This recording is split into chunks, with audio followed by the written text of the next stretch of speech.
ake sibonisane la ukuthi konje uMsholozi uJacob Gedlehlisa Zuma wenzani.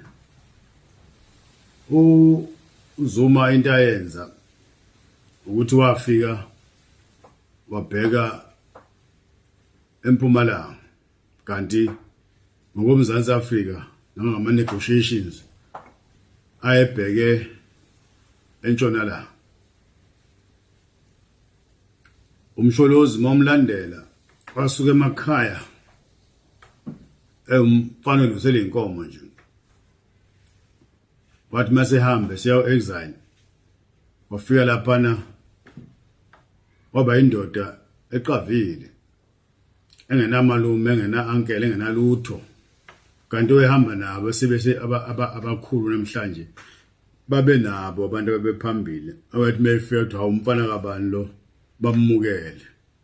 Insizwa yayiqhamukela nje yakhula yaze azophatha ke izwe ithe isiphethe basho ukuthi corruption intshontshe imali kodwa ayizange ishintshe ukuba iyona yahlala njalo umuntu omnyama imqhakambisa yahlala njalo imphikele imvikela ngoba ingafuni ukuthi laba ontaba kayikhonjwa badlale ngathi sibona.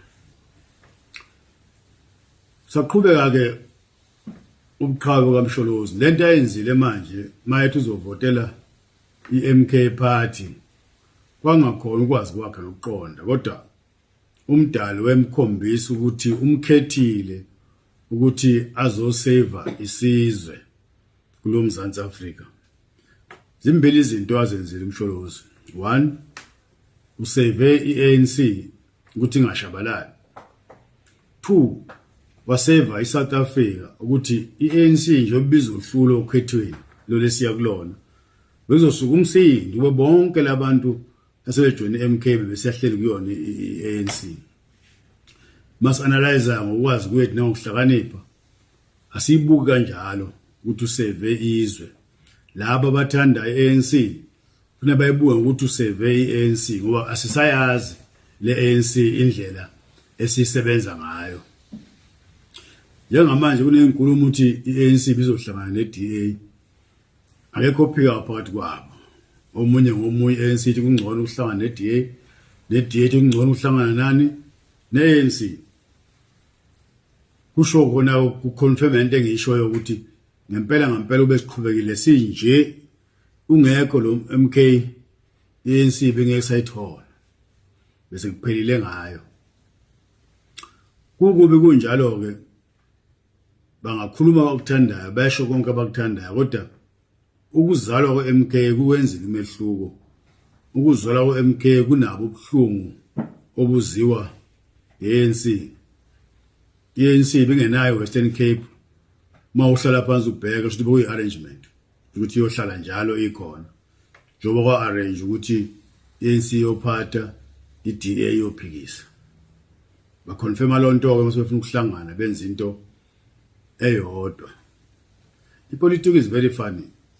Ngenkathi iDA ikhuluma ukuthi ngahlangana neANC emva kokhetho at the same time yenza le moon shining yabo ngiyazi bayibiza ngani la kuhlangana khona inhlangano lento amnyama bese ba iDA ke bethe akususwe leANC kodwa eceleni bephinde futhi iDA ikhuluma ngayo iANC kodwa kasimanga liphethe abantu waye bengazucabanga bangezukwazi ukubona lento eyenzeka ukuthi ayisila ngithi ilawo amanzi siwaphuzayo abasihlohla wona nama toothpaste agcwele fluoride enza ukuthi umuntu angakwazi ukucabanga.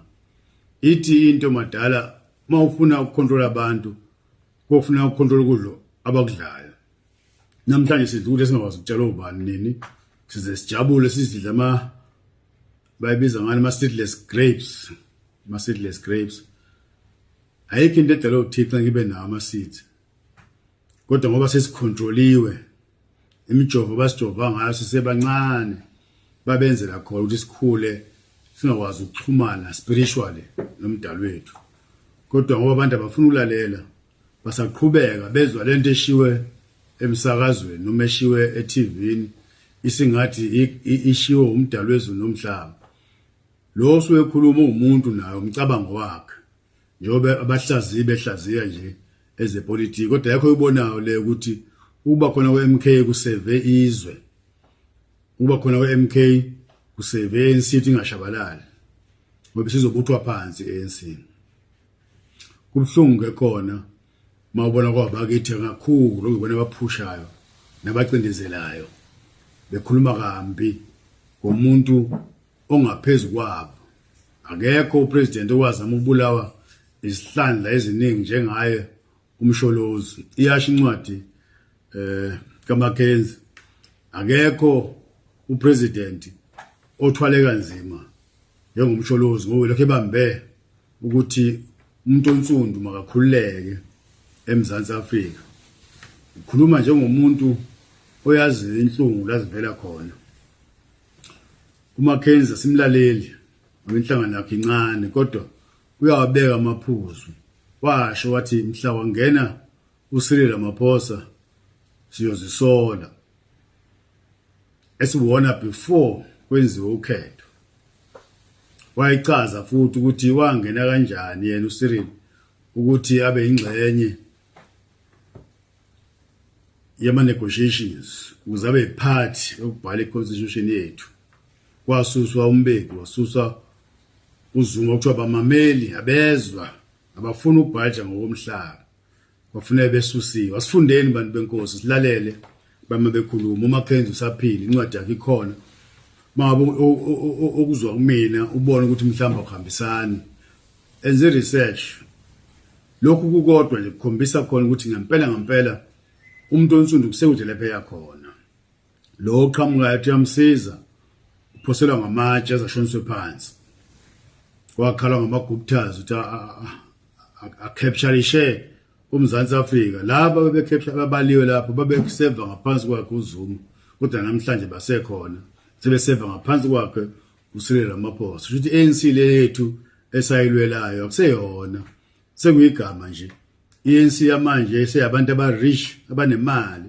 Mongenamali awuwazi uba yilutho uvalwa ngaphandle. Futhi konke okukhulumayo wena sekuyinto nje ongathiwa ubani lo. Enze njalo kama comrades ukuthi uyabonisa umuntu akubrush off nje. Ngagijima bayokhuluma nezinye inhlanga. Ibambe ngakho ke namhlanje ukuthi let's catch a wake up Mzansi Afrika. Zonke inhlanga ezinyama ngingasabizi ANC kuphela azivula amehlo. Asingenziwa boy, asingashiyelwa ama leftovers. Kodwa kube nesandla kakhulu ukuthi sibelele lesimo esikusona njengamanje inhlangano yethu ANC ukuthi awufunanga ukulela abantu. Ufike waphenduka isilwane ungasakwazi ukuthi uzosichaza kanjani. Bengithi ke ake ngiveze nje nami ulaka ukuthi ngempela lento eyenzeka kuthina ilimaza ikusasa lesizwe, ilimaza izingane zethu ukuthi aziba nayo indlela yokufunda, aziba nayo indlela lapho zosebenza khona. Bese lelizwe manje seliphethwe abantu bangaphandle.